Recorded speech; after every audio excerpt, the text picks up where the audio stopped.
it's now time to listen to the keynote address. And the keynote address will be given by no other person than Dr. Mulang Onando, IBM Research Africa. I have the pleasure to call to this podium Dr. Mulang Onando, IBM Research Africa.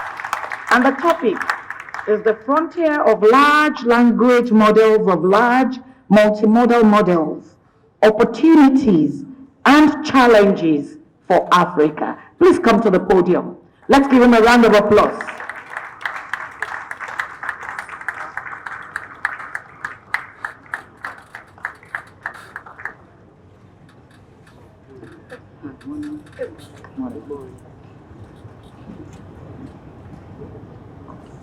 Good morning.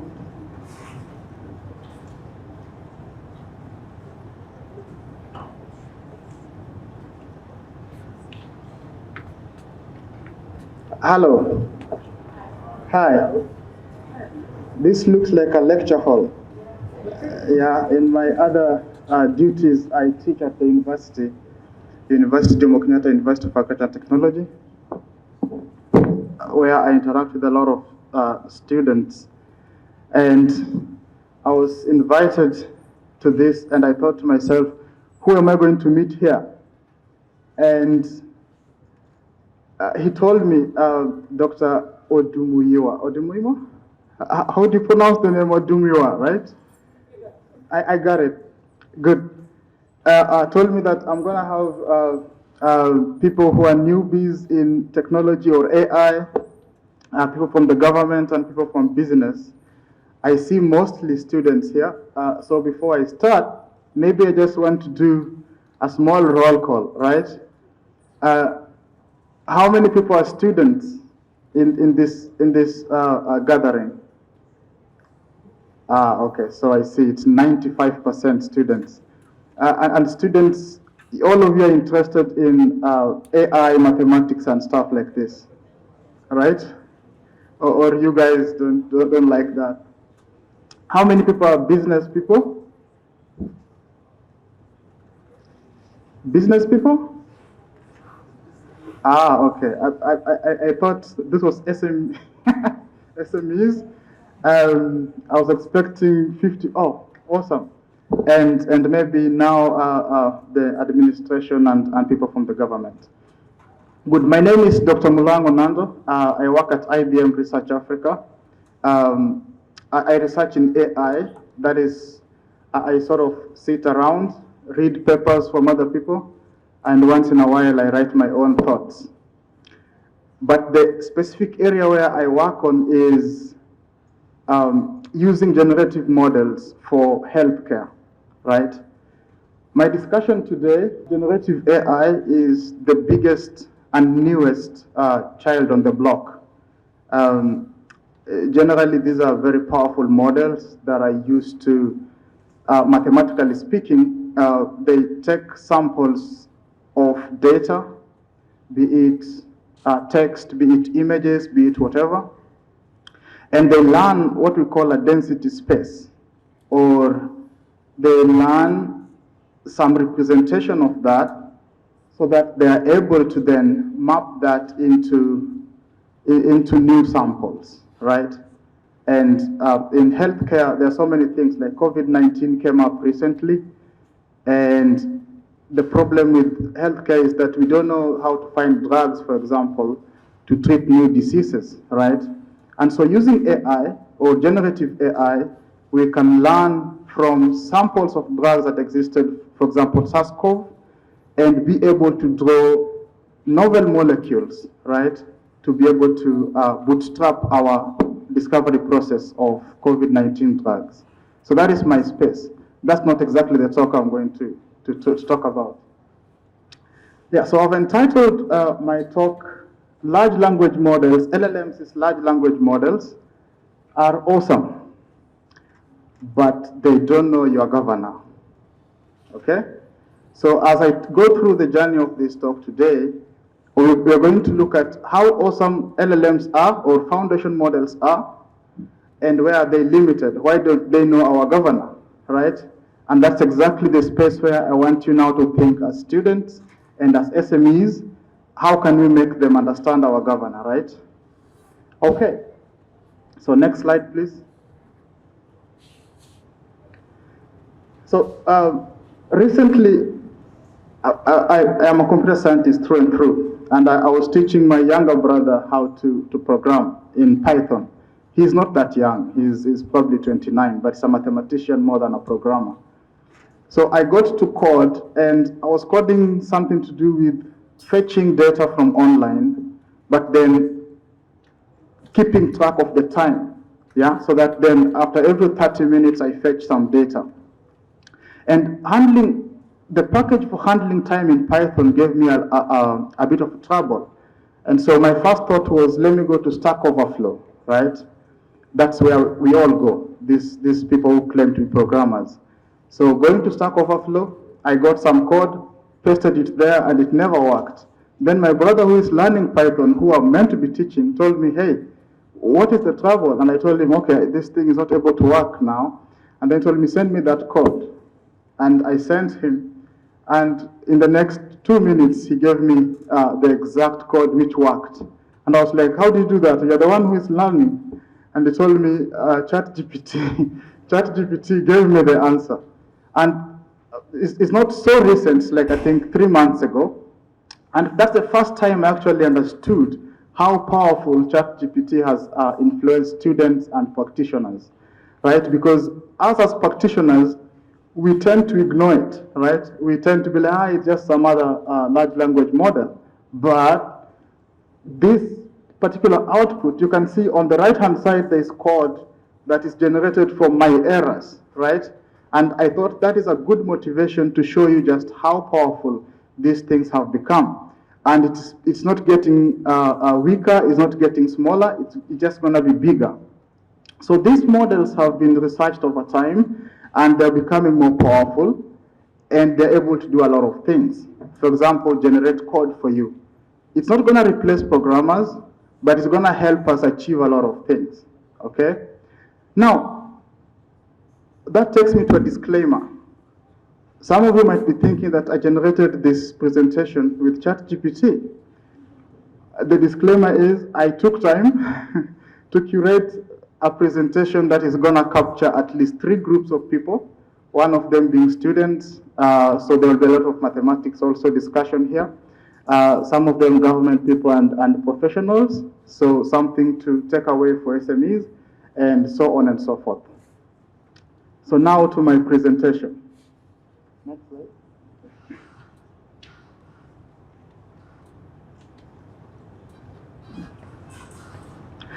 Right. So as we have seen how powerful these things are, there's always the question of how long will they stay put, and are they going to stay here forever? Is it just a hype? And it is true. It's a hype. It's a big hype. Yeah? Tomorrow you'll wake up and find that, oh, ChatGPT is not that good. Okay? But you see, what this hype has done is that it has been able to now bring the business people, the executives, the government officials to be able to play with something, right? Right now, students can look for assignments online. Government people can, quickly prototype something, and they now understand how powerful AI is.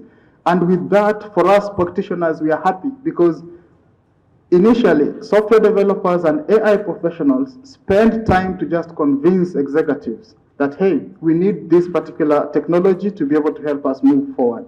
Now we don't have to spend so much time because they already understand from ChatGPT that, hey, there is technology, generative AI, that's going to help us. So how do we overcome the hype? How do we maintain the momentum? How do we move forward? As you can see, this is Gartner cycle of technology. And you can see at the top there, we have the foundation models. That is the new name for generative AI. And it's at the top. It's almost at the peak where it's going to start now going down, right? And we should expect that either it's going to go down, or if research is good enough, it's going to stay at the plateau, okay? So in terms of hype, yes, it's a big hype now, but there's a lot of positives that are coming. Next. Now I go into foundation models, which, as I told you, is the new name for large language models, generative AI. And by definition, foundation models are a set of technologies that are able to capture representations of data, be it text, be it images, or whatever it is. And because it learns from large amounts of data, it's able to transfer that information to other tasks. For example, here, you have things like information extraction, image captioning, object recognition, and so on and so forth. So GPT-3, which is the front face or the back end of what we call the ChatGPT, is a textual foundation model, and it can be used, for example, for chat. ChatGPT is one application of that. So then these foundation models help us to be able to capture this high amount of representations from huge data, and then we can adapt that into some given domain. That's what foundation models are all about. Next. A bit of background, this is where the students come in or mathematicians come in. A bit of background to this. Initially, we were just cool. We were just doing software, and we were trying to understand text. And in understanding text, there are so many models that came up. Some of them called IDF, just counting words and understanding how they're related and so on and so forth. Then somebody thought of neural networks because of the power of computers and a mammoth amount of data that exists online and so on to be able to understand text. And for students, you probably have understood things called long short-term memory networks, which is the brother that just preceded what I'm going to talk about. What LSTMs do is they try to understand, because text comes in a sequence and the sequence can be so long, they try to represent all the sequence texts and be able to understand the whole context of data. And that's what LSTMs do. But somebody thought, if the text is so long, what will happen is that you will forget where you started, right? So how can we represent better so that we only understand the most important thing in the text, right? So if somebody is talking about University of Lagos and they have talked about how the Vice Chancellor was represented by the Deputy Vice Chancellor at the conference, and the only thing they want to do or to understand is University of Lagos, all the other texts become useless, right? So then researchers at Google thought that, why don't we come with an architecture that is able to understand only part of the text? In figurative language, we say paying attention, right? So you concentrate or pay attention to only part of the sequence that is most relevant. And that's the architecture by Vashwani et al. I don't want to go into the details because I feel that some people may be lost. But the idea is that the attention architecture is able to represent and capture and concentrate only on the parts of the sentence that are very vital. You can see there in the architecture, it takes as input QKV, which is query, key, and value. And one of those is the target output, and the other one is the target input. And it tries to match that so that then part of the question or the query that is most important then is represented. Next. When Vashwani released this, again, these Google researchers are crazy because they have a lot of hardware and they're very rich and they can just experiment with so many things. Somebody again at Google thought, why don't we take this attention architecture and blow it up, right? So that is able now to capture what we are calling the foundations, right? Capture representations. And that's when BART came. Somebody called Delvin again from Google came up with an architecture now that combines all these attention networks into something more powerful, and then it can train. So this is 2018. We are coming to 2023, right? So this is 2018. Delvin says, okay, let's combine all these attention heads and let's be able to represent huge amount of historical information into textual, into vector spaces. Next. Right. Now from there, researchers thought, okay, how can we go further, right? And there are two major objectives. Again, for mathematicians, there are two major objectives here. One of them is able to say, let me predict the next word given the previous words, what we call autoregressive, right? And the other one is saying, let me mask or hide or add some noise into the text so that then I'm able to unearth what was hidden when I did the masking. So that was called the auto encoding. So those two objectives, again, I've put reference for those who are interested in going deeper into that. Those two objectives have been powerful in what we have as LLMs or foundation models. Next.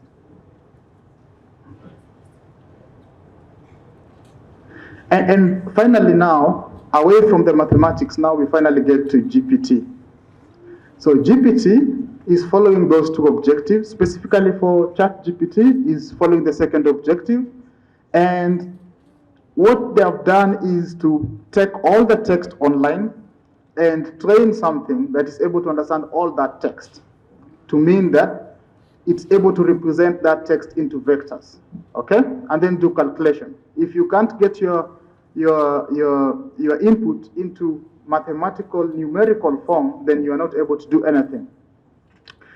But the thing with GPT is that it grew so fast that the world was shocked, and it continues to grow. We now have GPT-4, and GPT-4 is no longer open, right? OpenAI calls themselves open, but GPT-4 is no longer open. So that's where we start wondering. So people are looking for ways to come up with open initiatives. My CEO, Arvind Krishna, yesterday announced that they have a consortium that is called, what's that called? AI Initiative something, that is going to now foster forward open initiatives for AI, because it's no longer open for some of us. But the point with OpenAI is that the models are very huge, and they're trained on such a large amount of data that they're able to capture very succinct information about what they have learned.